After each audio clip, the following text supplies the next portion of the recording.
Everybody give a warm round of applause to Alex Amancio. Yeah, come on up. Moving on to the mastermind behind. You guys are gonna love this. Todd McFarlane. The mastermind behind McFarlane Toys is here. The guy who designed the very keepsake that you guys have in your hands right now. The awesome Giants AC statue. It's pretty great.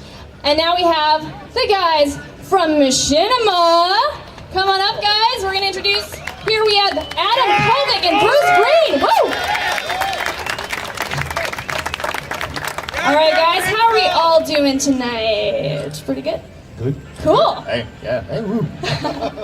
All right, we're going to start with Alex for some questions on AC Unity, or Assassin's Creed Unity as we all know it. Tell us a little bit about the story and kind of your inspiration for this year's game. It takes place in a different setting, so talk about that. So, Unity takes place during the French Revolution in France. It's set mostly in Paris. French Revolution is a time of great upheaval. It was a time of great violence. People took to the streets. They overthrew a corrupt government. People might know the guillotine. Literally thousands of people died by the guillotine, but it was also a time of great political change. The Charter for Human Rights was written during the French Revolution, which is essentially the basis for the UN today. All right, so obviously we have a new character this time around. His name is Arno. What was your inspiration behind this new character for the game? Well, I mean, for every single character, we try to look to the time that we choose. This time, the French Revolution, right? Arnaud was essentially a character that was born out of that, a nation torn onto itself. So we have a character that's sort of torn between this dilemma, right? He's on a redemption quest, and essentially, this is what we follow. The French Revolution is essentially just a backdrop of that character's story. And Unity essentially has a sort of a love story at its heart, right? It's a story between Arnaud and a character called Elise, who is a Templar. Now, is there any Giants player that you would say could take on the role of Arno if ever he was to be a character in the game? I think the Assassins would be happy to have any of the Giants on their team. Oh, come on! Not even one call out to one Giants player? No, because who? There you go. That guy. All right. All right, so co-op multiplayer is the first time it's featured. Tell us about the co-op multiplayer experience that we're going to see in AC Unity. So the way that we started designing co-op was essentially we asked ourselves what co-op in Assassin's Creed meant, and essentially we just wanted people to be able to partake in their Assassin's Creed experience and be able to share it with friends. Because co-op can mean many things, right? It can be like, Left 4 Dead it's all about the world throwing so much challenge that you need to band together. But we really wanted to keep the core experience faithful to Assassin's Creed, just have you be able to share it. So essentially we have two main co-op modes. They're centered around two types of missions. The first is what we call our black box missions. These are large-scale Brotherhood missions where you actually get to undertake different missions for the assassins that have to do with really famous characters of the Revolution and really famous events of the Revolution. And we have a different type of mission that's more stealth. They're called heist missions. This is when you actually have to infiltrate a highly guarded area, try to steal the loot, and escape undetected. And every time you get detected, your loot bar goes down. What's really cool is that you never see the other player's loot bar. So essentially, it's always a surprise. It's cooperative, but there's a little bit of competition because you never know who's playing better, right? Ah, a little trickster there. So do you like baseball? Are you a fan of baseball? I'm a fan of baseball. I'm Canadian, so obviously hockey is... Like myself. But still. I'm here and I'm going to be watching the game afterwards, right? Do you think that there are any parallels when it comes to playing a game of baseball and co-op multiplayer games? Oh, there is, because, the way that co-op is set up is that you really need to have your friends back. You need to be able to, completely trust your teammates. You need to be able to almost telepathically know what they're going to be doing, and then you need to trust them, right? Much like baseball in any sport, right? Have any athletes in particular inspired your work on characters in the game? I can't say that any specific athletes have inspired any characters on Unity, but one thing I can say is that the athletes' ability of that their qualities of strength, agility, speed, and be able to quickly think on their feet is all stuff that we try to incorporate into our characters. The assassins are all about all those things, right? I agree. All right, so now we're going to move on to Todd. It's your turn. Woo! You guys are so awesome tonight, by the way. Thanks for being so gung-ho. And I'm Canadian too, so. Yeah! But I grew up in San Jose, so I went to Canada. I went to a lot of Candlestick Park game, so we know baseball. I played Pac-10 baseball. All right, so Todd, Yes. we're here to celebrate video games Cool. and sports Yeah. and toys. Tell us what you like about each thing. Well, look at it. I like sports because I'm a dude, right? So I think it's in our DNA right out of the bat. So the demographics for I think male guys who like sports is 5 to death, because and it's true. You will never meet anybody at 65 that stops liking sports. You take the love of sports to your grave. I wanted to be a baseball player. I got my college, played for Pac-10 baseball up in Washington, but I wasn't quite good enough to make the cut, so I ended up having to fall back on comic books and doing all the. Still cool. The thing with video games, let me just say, the thing I like about video games, I've been there both as an art director and just sort of doing goofy stuff, is I like that you're in control of the game. Unlike TV and movies that I deal with, you're just sitting there and you're going along for the ride. The great thing about video games is you get to be the director. I mean, we create the world, if you will, and then we hand the steering wheel to you, and you get to drive it, right? So you get to drive the car any way you want, and it's unique, really, in any other big entertainment. Everything else is passive involvement, whether you're going to a concert, watching a movie, or watching TV. So that's the part of it that I like the most. Toys, you know what? It can be a pain in the rear because it takes a long time, ladies and gentlemen. For all you people who collect either any of the sports or the video game stuff that I do, and you go, why aren't you doing this guy or why aren't you doing that guy? It takes from the time we sign the contract to the time you guys can buy it, it's about a year to bake that. It takes that long. So we're always trying to project a year in advance. And if they haven't even created the characters over here, or they change it mid-flight, I can't even begin the process of it. So we get a lot of criticism going, why aren't you a little more quicker on the feet, Todd? But unlike hats and posters and t-shirts, we just can't make toys as fast as we can. But you get to do three-dimensional cool turnarounds and stuff. And they give us sometimes a game model, which is good, so we can make it as authentic as possible. That's awesome. We also, every one of you has right now the official Giants Assassin's Creed statue figurine. Todd, what was the process like making that particular figurine? Well, it was interesting because when they first approached me to say we were going to do this mix, let me just say, ladies and gentlemen, what I see with my eyes is fantastic. Because when I started in the comic book world, being an athlete and a geek, there was only 3 of us, I think, on the planet, right? and now I go to San Diego and I see this and I go, wow, look at this. They're a lot different. They're sports geeks and they're pop culture geeks and they're entertainment geeks, and I love it. We are taking over the world. So we go, how do we take something that was in the past, take the new Arno character and then meld it with what we've got here, the Giants? Well, the easiest thing, is to just get the team colors right. The one thing that is consistent between sports and with video games is you recognize the good guys and the bad guys by the colors, right? So today the bad guys are wearing what they call Sedona red, right? So they're on the field. So I live in Phoenix, so sometimes I like them. But I'm just saying, so you know who the good guys and the bad guys are by the team colors. So we got that right. And then I go, well, we can't be completely devoid of it not having baseball, so we got the helmet in there, which is kind of odd. I'm sure it gave him a heart attack, but he's trying to be authentic. But you just go, it's just sort of goofy fun, right? You just bring in the 2 sports or the 2 trades together, and they've got it. And obviously, we got a lot of people here, so it worked out quite perfectly. So you make a lot of toys. You're on a lot of projects when it involves figurines, especially. Now, what was a project or a figurine that you worked on that was really important to you, that you were really excited about? Yeah, if the question is, and I get this from time to time, what's your favorite toy? I don't have it. Okay. What I do have is I have pieces, and maybe you have the same thing. You have moments within a certain figure that you went, wow, we can do that. So there are characters that we want the weapon turned out better than I ever thought. We did hair on one character, and I went, yes, you can get hair that detail. It's silly stuff like wrinkles on clothes, right? I mean, it seems like a silly thing, but you go, what?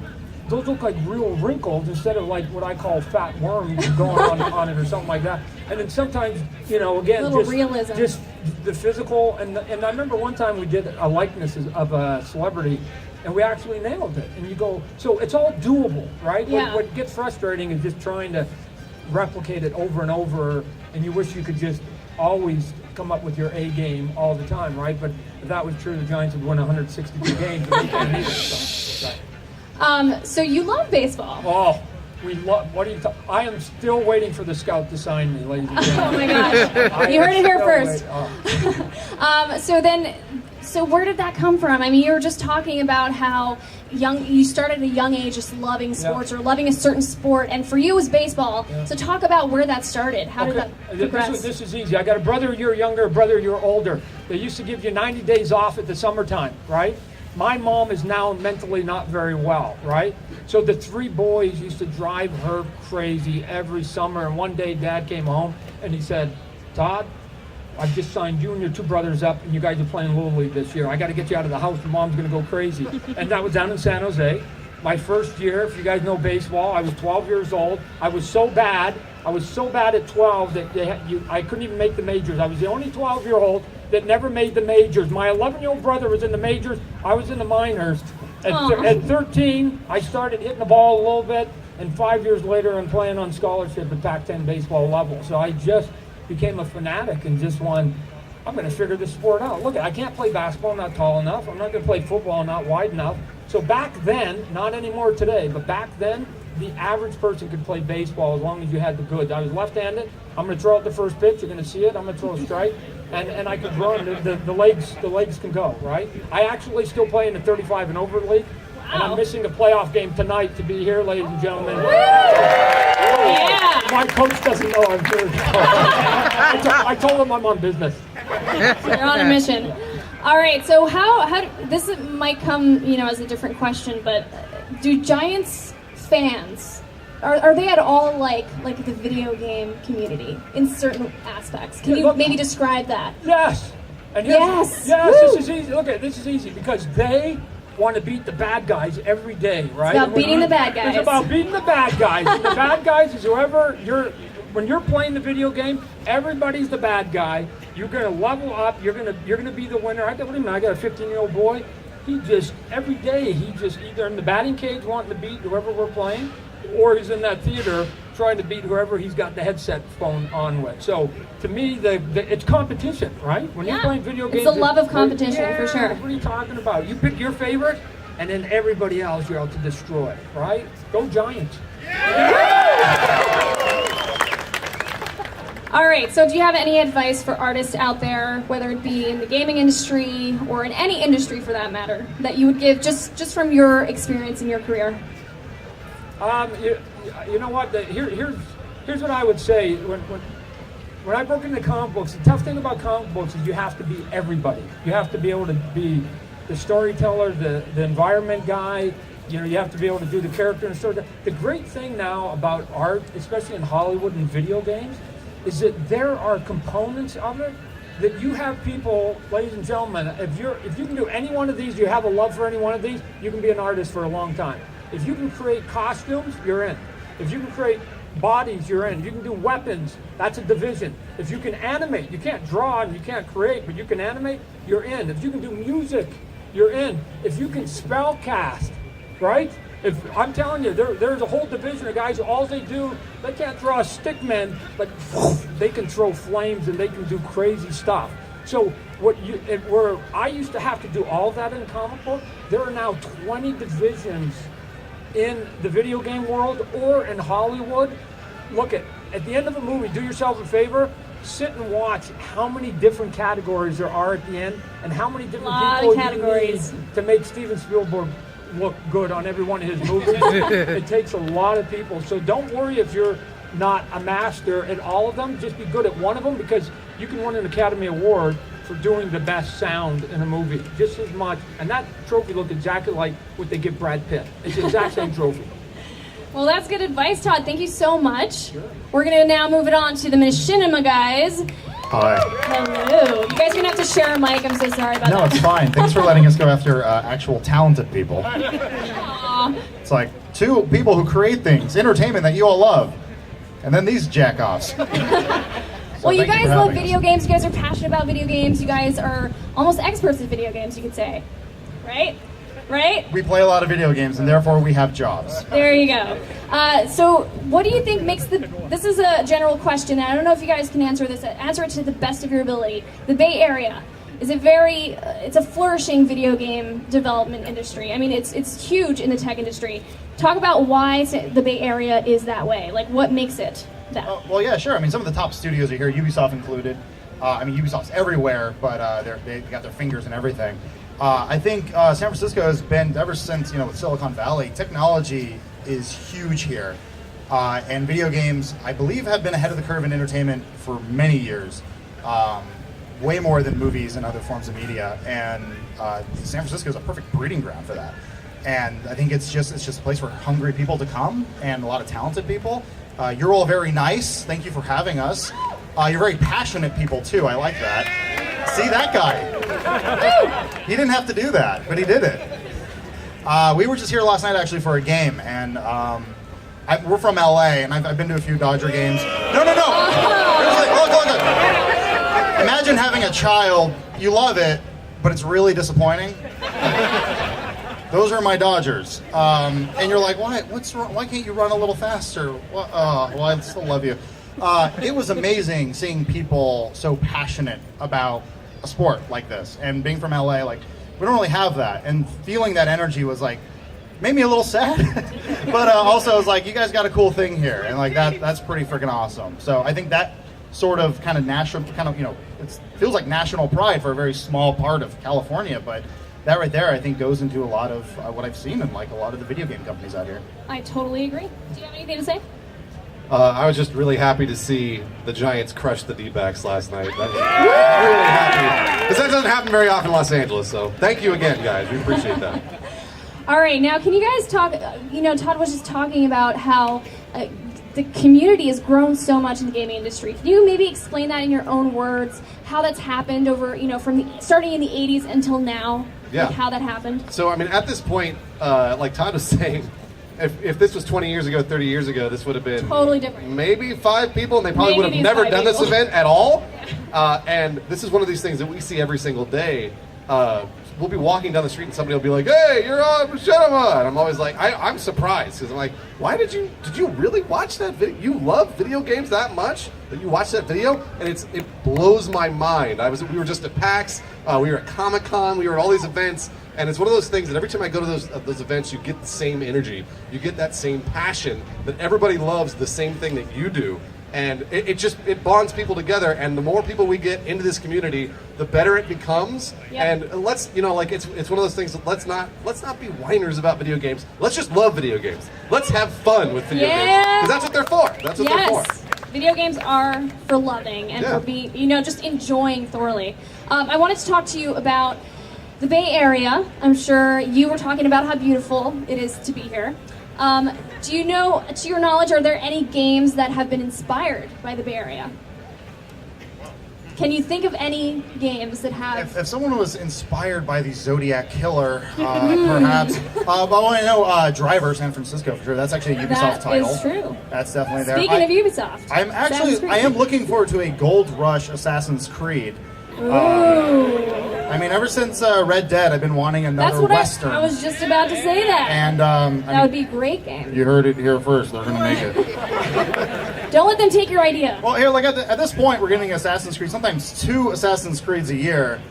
We're going to run out of history soon enough, so we better get some cool Western in there. That's all I'm really hoping for. As a fan of that time period. That would be great. Speaking of spoilers, or speaking of new games, rather, what are some new games that gamers can look forward to down the line? All right, so unfortunately, he brought his PlayStation 4 to San Francisco to play Destiny. Yeah! Last night, Xbox One. Yeah, last night in the hotel room. So we were playing Destiny in the hotel room. See, to be fair, I went to the moon, and then I got a sword, and then I killed some aliens with the sword. Yes, you know what I'm talking about. You enjoy my nerdom, then thank you. So right now, Destiny is just taking over. I think it's part of every conversation for sure going on right now. It really in is. the Bay Area especially. Yeah, so at this point, that's probably the only game you should be getting, although Assassin's Creed Unity is coming out pretty soon. It is, November. I'm looking forward to that one. Yeah, so, and there's also, and then Rogue as well, so both those games. That's right. So definitely. Cool. Last but not least, Let me see here. How about some spoilers for some gamers? Do you know of anything that you can kind of tease? Maybe something that you're working on? All right, there's this book series called Harry Potter. So Snape ends up killing Dumbledore. You heard it here first. Spoilers. I just started reading it. It's a really exciting series. I can't wait for the next book to come out. No. I don't want to spoil anything in any video games. I've actually been kind of keeping my head down with like Destiny and actually things like. Anytime any story spoilers leak out, I don't want to. It's like It's like some jerk telling you the ending to Harry Potter. Like or no one Game wants of that. Thrones or something. Yeah, exactly. No, like don't tell enjoy me it. that. I've always said that video games are a lot more like a novel than traditional movies or television, and it's because like when you stop playing, the game stops and the story stops. It doesn't go on without you. When you walk out of a movie theater, Beethoven the Fifth keeps going. Yeah. No Beethoven fans here. All right. What about the Shaggy Dog? Any other horrible? Tim Allen, yes. But obviously the story is always really important, especially in Assassin's Creed games. That's actually one of my favorite parts of the Assassin's Creed series. So like, I wouldn't spoil any of you because I love every single one of you, even though you probably hate me because I'm from Los Angeles. Hold on. I wanted to ask Alex if he could give us any spoilers from Assassin's Creed. Just one small That is a one. really good point. Yeah, just one. Oh, here, Wait, no, hold on, Alex. I have it working. I'll give you my. There we go. I'm sorry. Come on. No spoilers. Okay. All right. I guess it's a good thing. Arno ends up dead. If you play well, the hero wins in the end. Actually, someone out there said Arno ends up dead at the end. Well, it takes place during the French Revolution, so yes. Yes, he's actually. He will die right eventually. now. Yeah, sorry about that. Way to bring us all down, buddy. All right. Hey, Yeah. Can I give him an idea? Definitely. Because I just sat here as you were talking about the Bay Area, and I'm going to give him an idea. Do it. I'm giving it to you for free. You guys, who's been here for a long time? So you guys know, remember the Great Fire? The Great Fire, right? The Great Earthquake, right? At the turn of the century, right? So what if one of the assassins do a game when that happens, and he's got to do all that cool stuff while the ground's shaking and the buildings are falling and the flames are going, and he's got to dodge through the big flames and the fire of a historical event that these good people want to see, and he does the cool kick-ass stuff. Sorry, son. Somewhere in Montreal, the technical director is having a heart attack. I'm telling you, it would be Or cool. he's like, get Todd in that meeting. Visually, it'd be cool. Think about it. One thing I can tell you though is the earthquake thing is a really good idea. Maybe we could do that. Maybe Maybe down the road. The next Assassin's Creed game. I love it. All right, guys, this has been our panel for Video Gamer Night.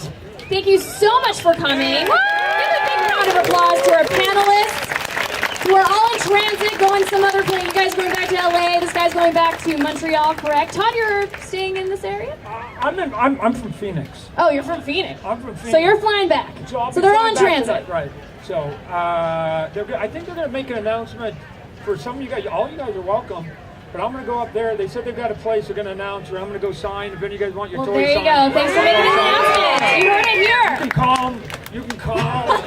Everyone can come. It's a big family. So, after the first pitch, so after I got to throw the ball out. Wishing the Giants the best game tonight. But before I sign off, be sure to stick around. We have some cool things going on where we might be raffling off some prizes. Ubisoft has some merch here, so don't go anywhere. And I guess that's pretty much it. What do you think, Franco? Yeah?